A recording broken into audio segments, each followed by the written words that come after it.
the lack of oxygen in your brain is what actually begins to cause your brain cells to die.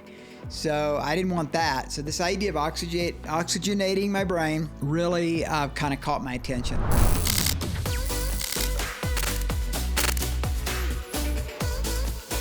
One of the most fascinating studies that's ever been done was a study in Massachusetts dealing with the importance of working out and especially weight training. This was what the study was showing, and it was with older adults. And in this study, they were looking at individuals that were over 65 years old, and they were doing a study on the benefits of weightlifting and the benefits of exercise. Fascinating study. I'm not going to go into all the details here, except to say this, that they found 3 major things that happen when you work out. And these have been motivational tools in my life. I'm 66, and I'm probably in as good a shape as I've ever been in the last 30 years. I work out every day. But it was these 3 things that had the most impact on me getting back into a workout about 1.5 years ago, doing it every day. And so I either take a walk or work out or both every day. I'll take usually Saturday off, and I'll just do a walk. I won't do the weights and stuff on Saturday, but a lot of times I do it even on Saturday too. So sometimes I'll go 3 or 4 weeks in a row without taking a break. I love it. I just really enjoy it. But here's what the Massachusetts study showed 3 things about, they were talking about older adults, okay? So that's what was kind of interesting to me. I really am not that interested in the studies for younger adults because I'm not one, but for older adults, and yet this is also true for younger. Number 1, working out is the number 1 way to oxygenate your brain. So believe it or not, oxygenating your brain, getting oxygen into your brain, which makes you creative, which makes you energetic, and which gives you the needed boost for the day, oxygenating your brain, is through weightlifting and working out. I went, wow, okay. Well, that makes sense because all the studies in the past have shown the lack of oxygen in your brain is what actually begins to cause your brain cells to die. So I didn't want that. So this idea of oxygenating my brain really kind of caught my attention. Secondly, they found in the study that working out increases your IQ. It actually increases your IQ. Now that's crazy. That was such new data because the study of the contours and the growth of brain cells is kind of a new science. And we call it neuroplasticity now, but studies at both Stanford, Harvard, and other leading schools have found that working out, especially for older adults, actually increases your IQ. So you can continue to increase your IQ even into your 70s, 80s, and even 90 years of age. So I would have said, oh, it's from reading books, it's from doing studies, and all that's true. That also increases your IQ. But working out literally, and I think because of the oxygenation of the brain, increases your IQ and makes you just continue to grow your brain cells as you grow older. And then thirdly, and this was pretty impactful to me as a teacher and a speaker, was that working out increases your energy levels. Now, I already knew that, but I didn't realize just how significant that was until I started growing older. Because for me, it's just, I don't have the energy levels that I once had. I don't put out the testosterone that I used to put out, and I'm not taking any shots for it or anything like that. So I don't have the natural T cells and testosterone flowing through my blood that I once had. And so to realize that working out would increase my energy level and that it would increase it for about 2 to 3 hours after a workout was really, really impactful for me because I'm a speaker. So what I began to do is, and usually my meetings that I have are in the morning, and my speaking is usually in the morning.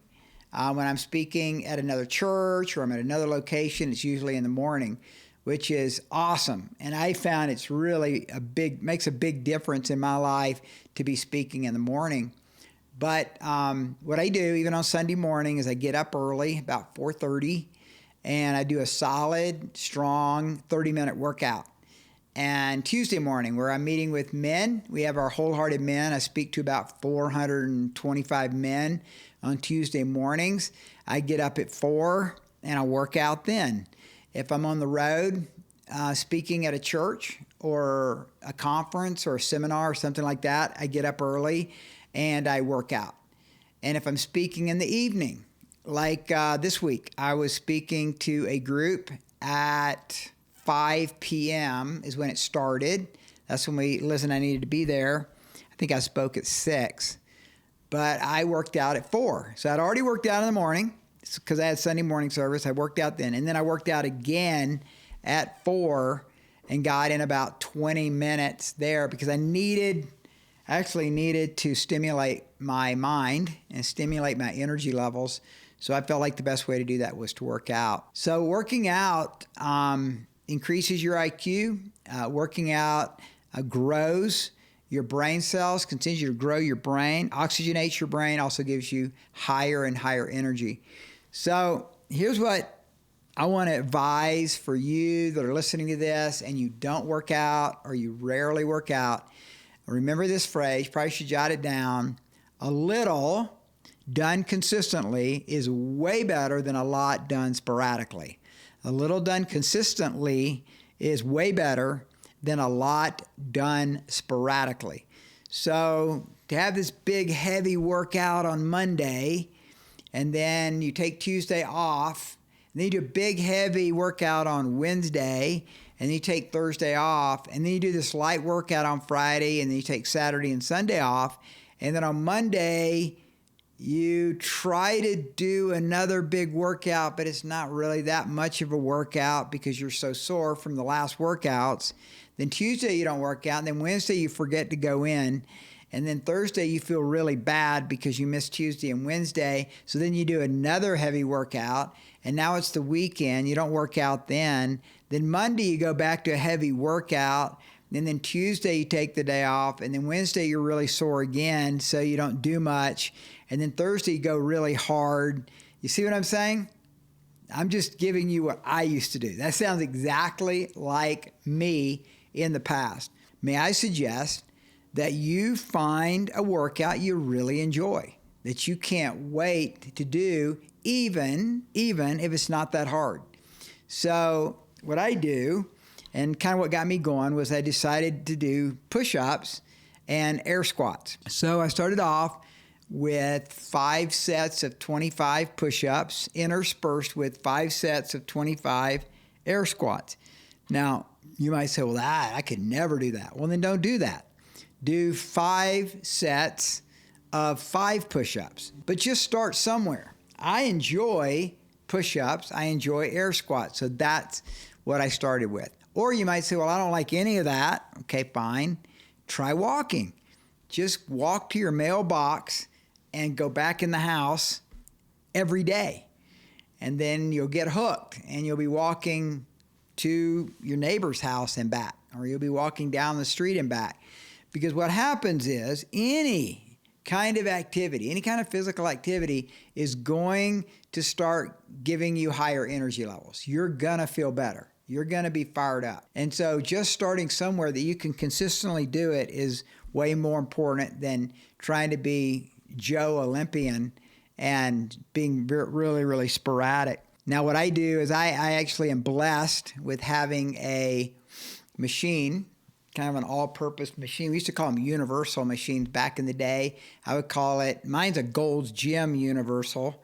So it's got pull downs, it's got butterflies, it's got bench press, it's got lats, it's got curls, and it's got leg stuff.